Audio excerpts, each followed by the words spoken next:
Imagine tiny, invisible creatures called germs that are all around us, kind of like little travelers.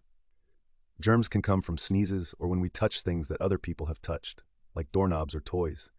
When these germs get into our bodies, they can sometimes make us feel sick, like when you get a cold and have a runny nose. But don't worry, our bodies have special superheroes called antibodies that fight against these germs. It's like having an army inside you that protects you from getting sick and helps you feel better again. Washing our hands is one way we can help our superheroes by keeping the germs away before they even get in. Eating healthy foods and getting plenty of sleep gives our superhero army more strength too. So next time you see someone sneeze, remember the tiny travelers and cheer for your body's amazing army that keeps you healthy.